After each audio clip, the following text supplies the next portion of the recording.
asrofil anbiya'i wal mursalin wa ala alihi wa sahbihi ajmain amma ba'du. Pertama-tama marilah kita panjatkan puji serta syukur kehadirat Allah Subhanahu wa taala karena atas berkat rahmatnya kita dapat berkumpul pada presentasi kali ini dengan keadaan sehat walafiat dan insya Allah penuh berkah. Amin. Tak lupa sholawat serta salam kita limpah curahkan kepada junjungan kita yakni Habibana wa Nabiyana wa Maulana Muhammad sallallahu alaihi wasallam, pada para keluarganya, para sahabatnya, para tabi'in tabiatnya sampai kita selaku umatnya. Amin ya robbal alamin. Amin. Yang terhormat Ibu Wardah Laili, SPD MPD sebagai dosen pengampu mata kuliah berbicara, serta teman-teman yang saya hargai dan banggakan. Alhamdulillah pada kesempatan kali ini kami kelompok 3 akan mempresentasikan materi mendongeng. Sebelumnya, perkenalkan nama saya Deviani Dwi Mukti Haryanti dengan NIM 12421020093 dan rekan saya Nova Layla dengan NIM 114212 dan saya Ismaira Ahmadani dengan NIM 12411120063. Yang pertama ada pengertian mendongeng yang akan disampaikan oleh Silva. Pada Silva saya silakan. Dongeng merupakan sebuah cerita khayal atau cerita yang tidak benar-benar terjadi pada umumnya. Dongeng memiliki sifat menghibur, mengandung nilai pendidikan. Dongeng ini dikarang dan diceritakan kembali secara berulang-ulang oleh orang. Cerita tersebut dibuat karena terinspirasi dari suatu peristiwa. Jadi dongeng adalah sebuah cerita khayalan yang tidak benar-benar terjadi di masa dahulu. Lalu dongeng itu adalah sebuah warisan dari nenek moyang yang secara turun-temurun perlu untuk dilestarikan keberadaannya. Walaupun benar atau tidaknya suatu dongeng tersebut perlu dipertanyakan kembali. Dongeng ini sendiri merupakan karya sastra yang dapat membangun sebuah karakter untuk belajar berimajinasi. Dongeng pula merupakan bentuk sastra lama yang bercerita tentang suatu kejadian yang luar biasa dan penuh khayalan sehingga dianggap oleh masyarakat cerita tersebut tidak benar-benar terjadi.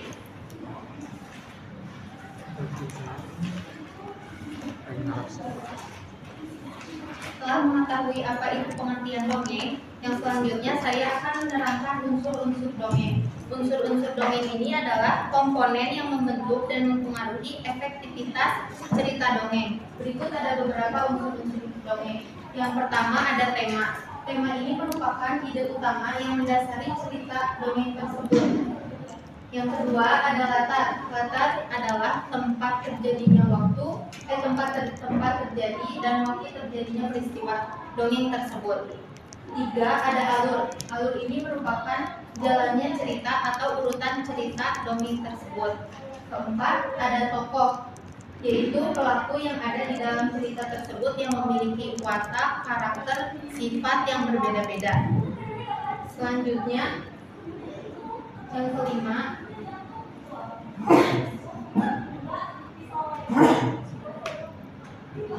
ada penokohan.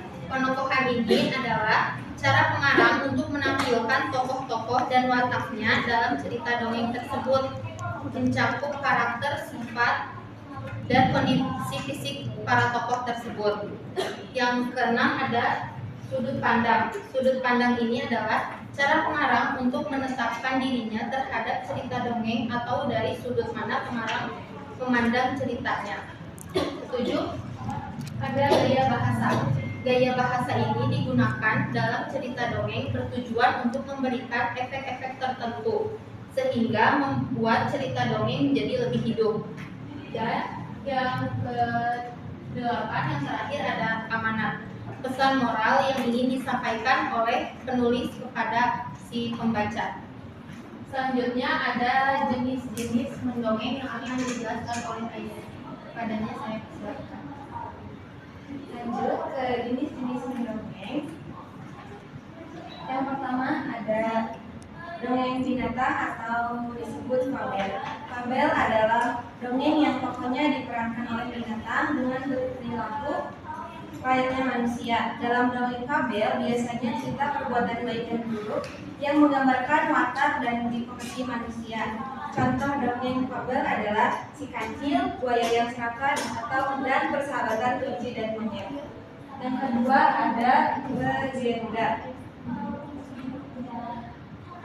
Dongeng yang menceritakan asal-usul suatu tempat dan dianggap sakral oleh beberapa penduduk.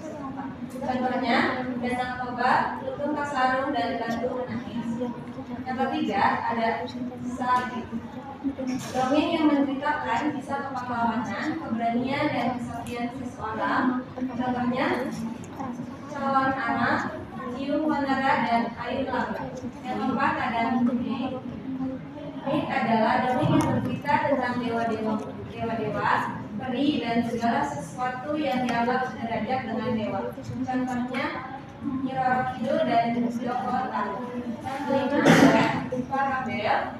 Parabel adalah dongeng yang mengandung nilai-nilai pendidikan, baik itu pendidikan agama, moral, atau pendidikan secara umum yang disampaikan secara tersirat.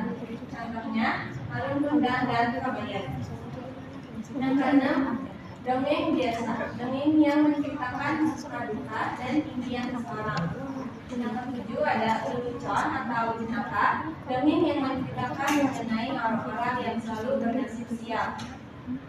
Yang kedelapan ada lelucon atau anekdot, dongeng yang biasanya terdapat cerita menggelikan hati. Mungkin selanjutnya ada kesimpulan yang akan Jadi kesimpulan dari mendongeng adalah kegiatan yang memiliki dampak positif dalam pengembangan kreativitas dan pemahaman nilai-nilai sosial di kalangan masyarakat yang memiliki sifat menghibur dan mengandung nilai pendidikan. Oleh karena itu, penting bagi kita untuk melestarikan tradisi mendongeng sebagai bagian dari warisan budaya Indonesia yang berharga. Mari kita terus mengembangkan dan mempraktikkan seni dongeng agar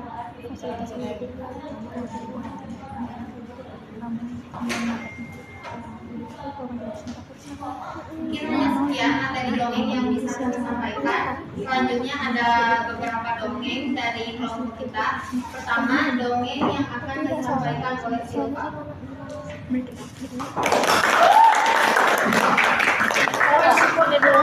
Dahulu kala, hiduplah seorang putri yang memiliki paras yang cantik dan lembut. Ia bernama Putri Salju.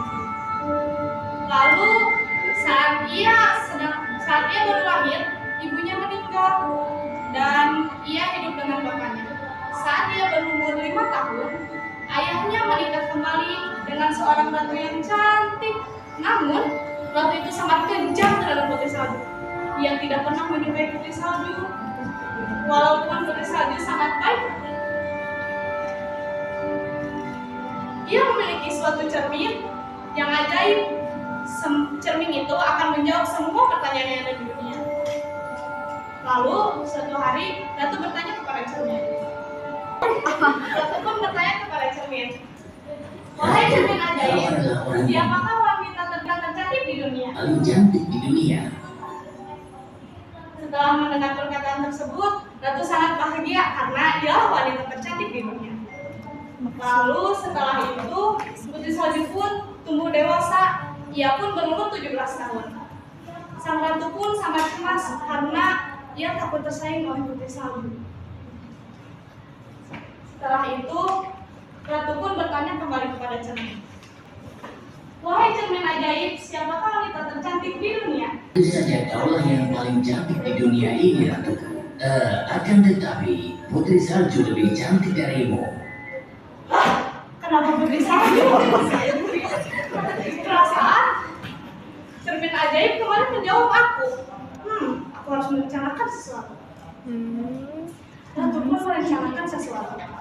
Saat itu, Ratu pun menyuruh pemburu kerajaan untuk datang ke hadapannya. "Pemburu, datanglah." "Baik, Ratu. Ada apa?" Ratu pun menjawab, "Tolong kau bawa Putri Salju ke tengah hutan, lalu bunuh ia dan bawa jantungnya ke hadapan saya." "Baik, Ratu." Setelah itu,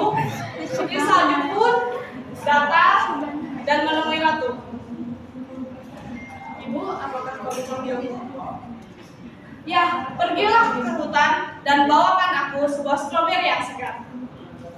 Lalu pembunuh itu pun pergi dengan putri salju ke dalam hutan. Setibanya di tengah hutan, pemburu itu pun berpikir, apakah saya harus membunuh putri salju? Namun ia kan wanita yang sangat baik dan cantik. Ia pun menghentikan langkah putri salju di tengah hutan. Lalu ia pun berkata, putri salju, pergilah dari sini karena ratu akan membunuhmu. Hah? Apakah benar rencana itu? Iya benar, maka pergilah dari sini sebelum ratu mengetahuinya.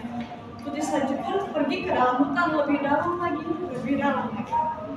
Setelah itu, pemburu pun pergi bergegas kembali ke istana. Setelah kembali ke istana, di tengah perjalanan ke istana, ia pun menemukan seekor rusa jantung putri salju yang tidak jadi dibunuh olehnya, diganti dengan jantung rusa.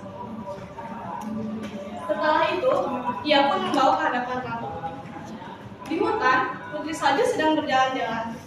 Namun seketika, ia menemukan pondok yang sangat kecil. Ia pun masuk ke dalamnya. Saat masuk, tidak ada siapapun di dalamnya. Di dalamnya terdapat ada meja kecil, piring kecil, botol kecil. Lalu, ia pun terkaget karena semua itu sangat kecil. Ia pun pergi ke dapur dan menemukan semua benda. Ia pun terkejut. Ia bingung mau melakukan apa. Setelah itu, ia pun memasak dengan bahan yang ada di dapur. Ia pun membuat sup yang sangat lezat. Saat sore hari, kurcaci pun pulang. Sebelum kurcaci pulang, putri salju pun telah membereskan semua yang ada di pondok dan ia pun tidak sengaja tertidur di dalam pondok. Setelah kurcaci pulang, bawa barang tambangnya, ia pun kaget ketika memasuki pondok karena pondok sudah sangat bersih.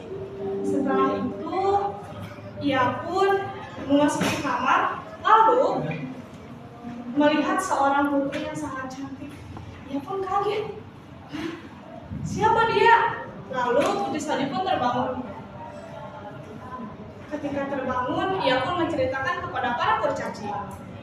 Setelah menceritakan para kurcaci, 7 kurcaci itu pun memerintahkan bahwa putri salju tidak boleh keluar dari pondok dan tidak boleh membukakan pintu untuk siapapun. Setelah itu, para kurcaci pun keesokan harinya bergegas untuk pergi. Di istana, ratu pun sangat bahagia karena mendapatkan jantung tersebut. Namun ternyata jantung itu bukan milik putri salju. Karena ketika ia bertanya kepada cermin untuk terakhir kalinya sebelum ia mengetahui putri salju masih hidup, ia bertanya bahwa apakah memang ia wanita tercantik di dunia. Ternyata tidak, putri salju lah wanita yang tercantik di dunia dan masih ada di dalam hutan bersama para kurcaci. Setelah itu, ratu pun memikirkan sesuatu, bagaimana caranya agar putri salju itu mati lenyap di tangannya.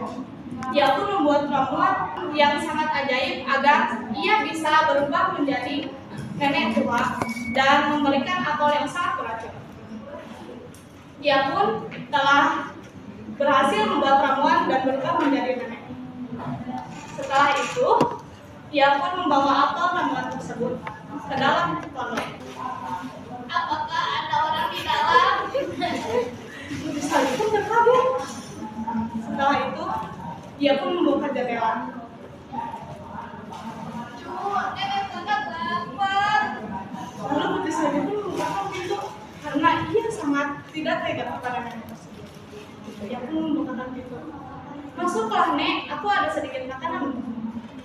Nenek itu pun masuk. Terima kasih, Cu. Setelah masuk, ia dihidangkan sebuah sup yang sangat lezat. Setelah itu, nenek menikmatinya. Setelah menikmati, nenek itu pun berkata, Cu, bawalah apel ini, Cu, sangat lezat. putri salju pun tidak tega karena nenek tersebut sangatlah hebat. ia kasihan kepadanya. Putri Salju pun membawa. Terima kasih, Nek. Tidak lama tersebut ada sesuatu terjadi. Putri Salju makan hanya segigit.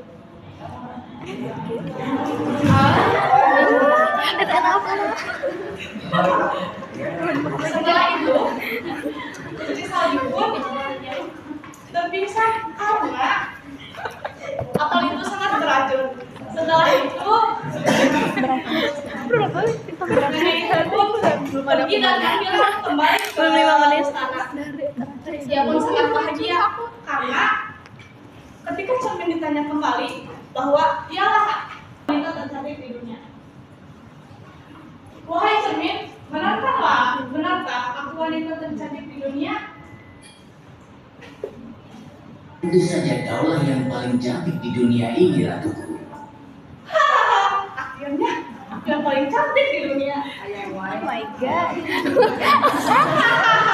Akhirnya akulah yang paling cantik di dunia. Ratu pun bahagia di sana. Namun kurcaci pun tiba di pondok. Dia pun merasa sedih karena 7 kurcaci itu melihat Putri Salju yang terbaring di pondok. Dia pun membuatkan peti terbuat dari kaca yang sangat bagus. Mereka pun 7 kurcaci tersebut menyimpan sebuah peti itu di depan pondok. Mereka pun bersedih lalu menangis. Putri. Setelah itu, pangeran pun datang. Ia sedang berjalan-jalan di dalam hutan. Lalu ia berkata, siapakah putri cantik itu? Apakah ia yang selalu aku impikan? Ia pun menghampiri sang putri, lalu mencium keningnya. Setelah itu mengajak Putri pun bangun dan mengajak Putri untuk kembali ke istana dan menikah bersama pangeran. Lalu mereka bahagia.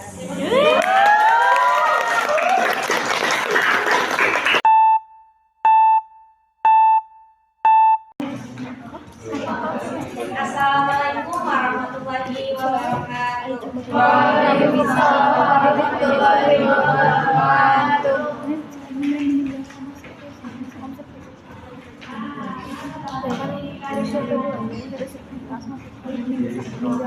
Perkenalkan, nama saya Ismaila Rahmadani. Kali ini saya akan menceritakan sebuah kisah yang berjudul Batu Menentu.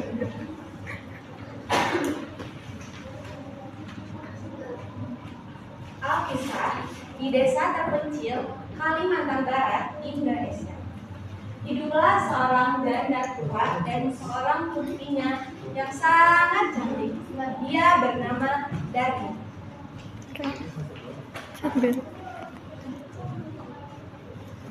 Mereka tinggal di sebuah gubuk di ujung desa. Kehidupan mereka mulai susah sejak ayah Darmi meninggal. Untuk memenuhi kebutuhan sehari-hari, Ibu Darmi pergi ke ladang orang untuk memenuhi kebutuhannya. Sedangkan Darmi adalah seorang gadis yang pemalas dan pekerjaannya hanya mempercantik dirinya sendiri. Suatu hari, ibu mengajak Darmi untuk pergi ke sawah. Nah, ayo Darmi ke sawah. Nah,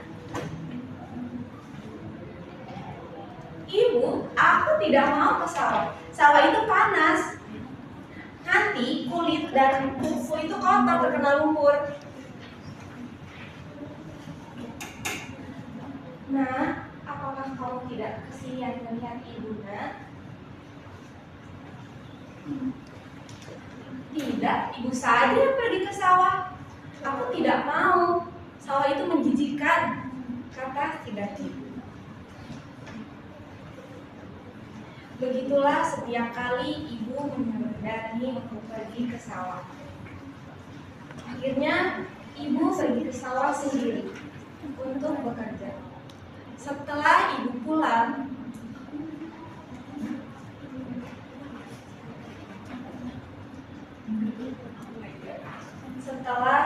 pulang dari sawah, Darmi pun memarahi ibu untuk meminta uang upahnya.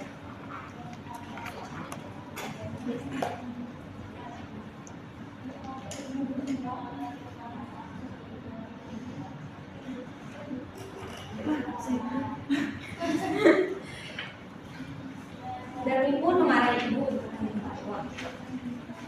Ibu, mana uang upah itu? Jangan, uang ini hanya untuk kehidupan kita sehari-hari.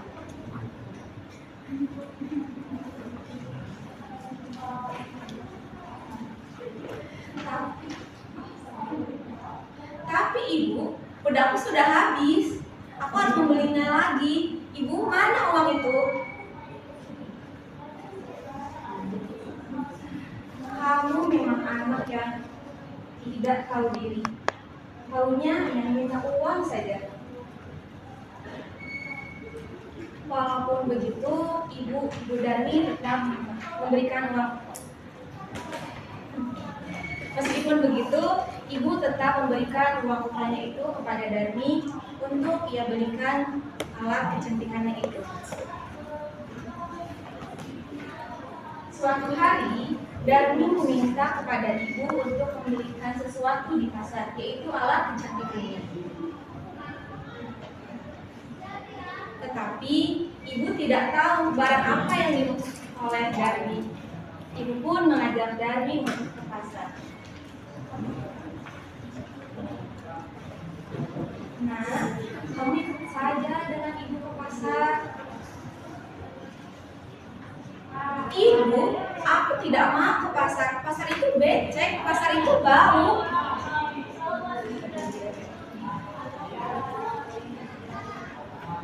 Tapi nak, ibu tidak tahu barang apa yang kau maksud.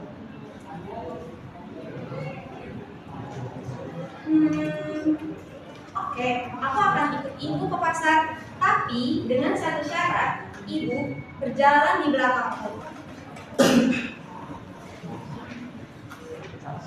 Kenapa begitu, nak? Ibu, aku mau punya ibu seperti ibu. Ibu, aku mau punya ibu seperti kamu. Ibu itu sudah tua, ibu itu kotor.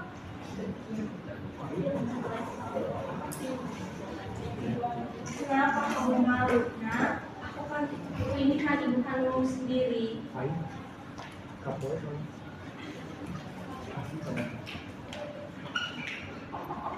Ibu, seharusnya ibu itu bercermin, ibu itu kotor.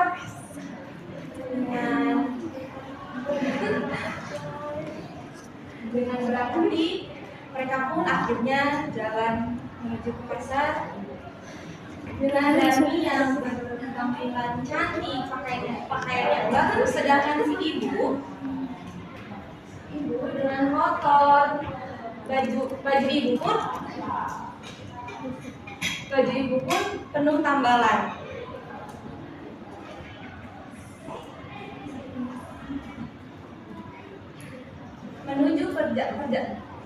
Perjalanan menuju ke pasar, Darmi pun bertemu dengan beberapa temannya.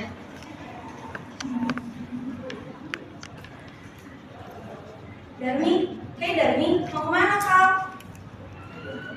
Aku mau ke pasar. Kata teman Darmi, itu siapa yang di belakangmu? Oh, dia hanya seorang pembantuku.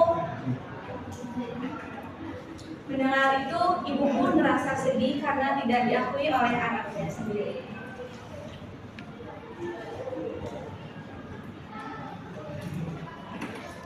Perjalanan berulang kali Darmi bertemu dengan teman-temannya, dan setiap teman yang bertanya, Darmi selalu menjawab seperti itu, tidak mengakui ibunya.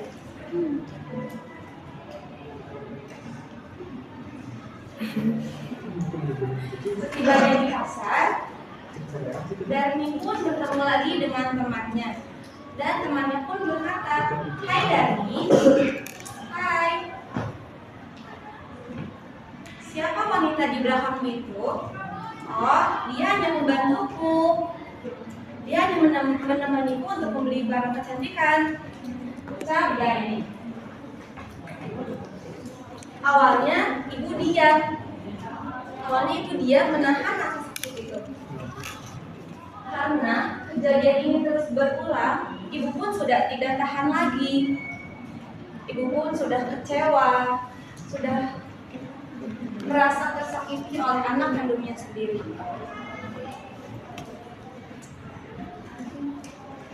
Ibu pun merasa sedih, ibu pun merasa terhianati oleh anaknya sendiri yang dia besarkan selama ini.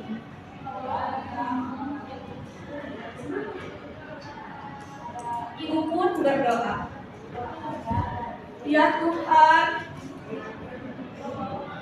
maafkan hamba-Mu ini ya Tuhan. Hamba merasa lemah. Hamba sudah tidak kuat lagi menahan rasa sakit ini ya Tuhan.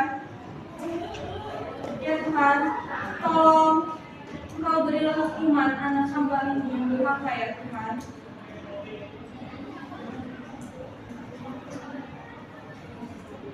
Tidak lama, Pepit pun menyadar. Kaki Darmi mulai perlahan menjadi batu. Darmi pun terkejut. "Ibu, kenapa ibu kaki aku tidak bisa digerakkan? Ibu, tolong aku. Ibu, maafkan aku. Aku janji gak akan mengulanginya lagi. Ibu, Darmi minta maaf.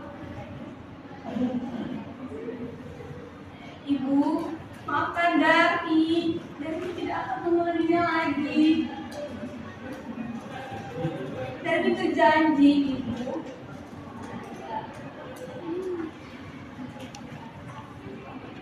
Namun sayangnya kutukan itu tidak bisa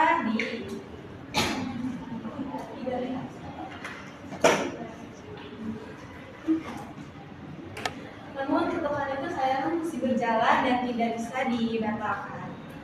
Dan Darmi pun tetap menjadi seorang batu yang karena ulahnya sendiri, dan ibu pun tidak bisa berbuat apa-apa karena kekecewaan ibu itu sendiri. Mungkin cukup sekian dari saya. Assalamualaikum warahmatullahi wabarakatuh.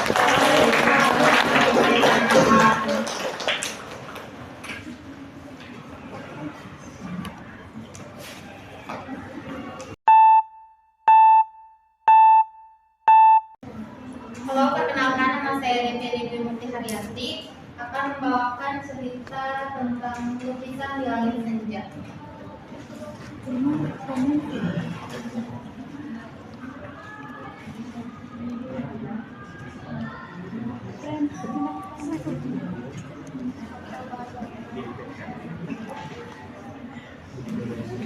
Lukisan di langit senja.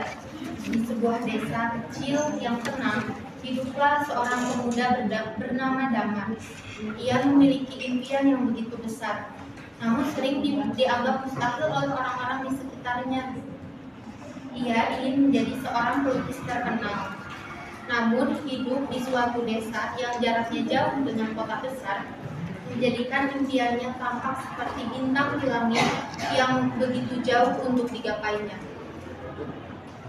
Setiap hari, sepulangnya Damar dari sawah, ia selalu menyempatkan dirinya untuk melukis, meskipun hanya menggunakan alat-alat seadanya. Ia menggunakan kuas tua, cat yang sudah mulai mengering, dan kanvas yang ia gunakan pun hanyalah potongan-potongan kertas yang ia dapatkan dari toko kelontongan di desa. Namun semangatnya tak pernah pudar. Setiap goresan kuas yang ia lukiskan di dalam kertas tersebut merupakan cerminan impian besar yang ia inginkan.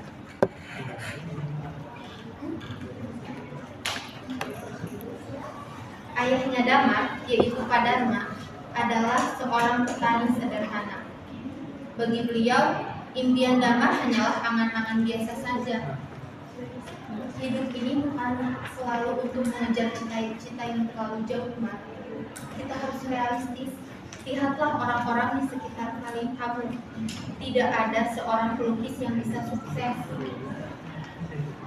Ucap ayahnya pada suatu malam ketika mereka duduk di halaman rumahnya sambil memandang indahnya langit di malam hari. Damar hanya tersenyum.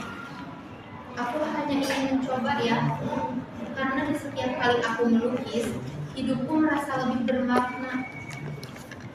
Ucap Damar untuk menjawab ayahnya. Perjuangan Damar bukan hanya sekedar dari kerasnya hidup di desa. Ia pun sering mendengar cemoohan dari teman-temannya yang mengatakan bahwa melukis itu hanyalah hobi, bukan sesuatu yang bisa dijadikan sandaran untuk hidup. Tapi Damar yakin, Damar percaya bahwa di setiap cemoohan tersebut ada kekuatan yang tersembunyi. Ia semakin yakin ingin membuktikan kepada semua orang bahwa impiannya bukanlah sesuatu yang sia-sia. Pada suatu hari, pengumuman besar datang dari kota. Pagelaran seni akan diadakan. Siapapun boleh mengikutinya tanpa memandang latar belakang.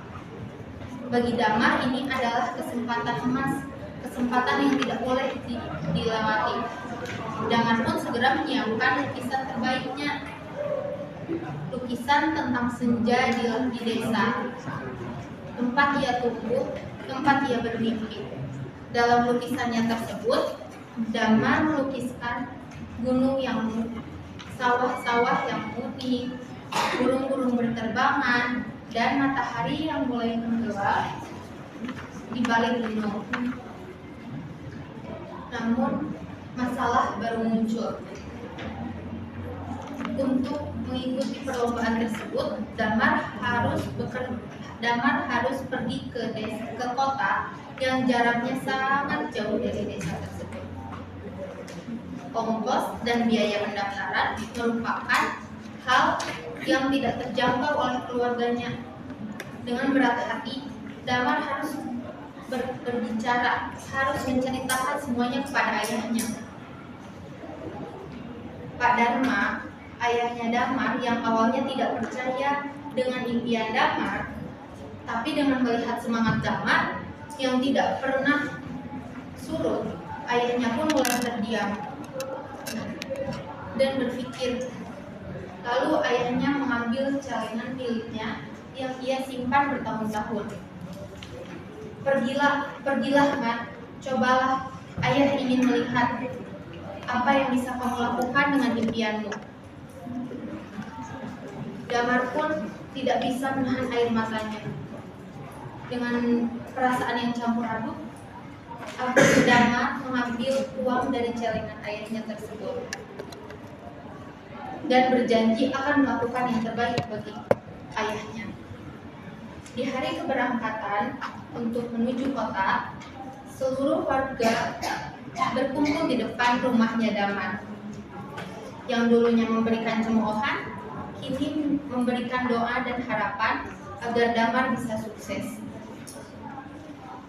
Setelah Damar tiba di kota, Damar merasa asing.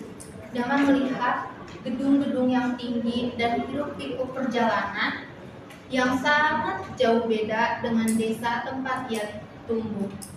Tapi Damar tak gentar. Damar tetap semangat.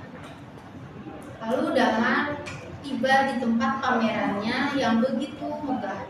Ia melihat lukisan-lukisan hasil seniman yang lainnya yang begitu indah dan penuh warna. Hari pameran pun tiba. Lukisan Damar yang tertera di pojok pameran seni dilihat oleh beberapa orang. Damar tidak berharap banyak. Damar hanya ingin membuktikan pada dunia bahwa mimpi-mimpi kecil dari desa terpencil bisa sejajar dengan mimpi-mimpi besar yang lainnya. Sore itu, seorang kurator menghampiri lukisan Damar dan berhenti begitu lama mengamati setiap detail yang Damar lukiskan pada lukisan tersebut. Tak lama dari situ Damar pun dipanggil oleh seorang kurator tersebut. Damar disuruh untuk memamerkan hasil karyanya kepada seluruh orang di sana dan menampilkannya di beberapa pameran yang lainnya. Nama Damar pun mulai terkenal dan impiannya yang dulu dianggap mustahil oleh orang-orang kini perlahan menjadi kenyataan. Namun bagi Damar, keberhasilan bukanlah tentang ketenarannya, melainkan perjalanan yang jauh dan perjuangannya. Sore itu pun Damar langsung pulang ke desanya dengan memberi kabar yang bahagia dan membawa hasil karyanya yang telah dihargai tinggi. Damar melihat senja di desa dan Damar mengatakan di hadapan senja tersebut berbisik, "Terima kasih ayah, aku telah berhasil." Mungkin hanya sekian dongeng yang dapat saya sampaikan.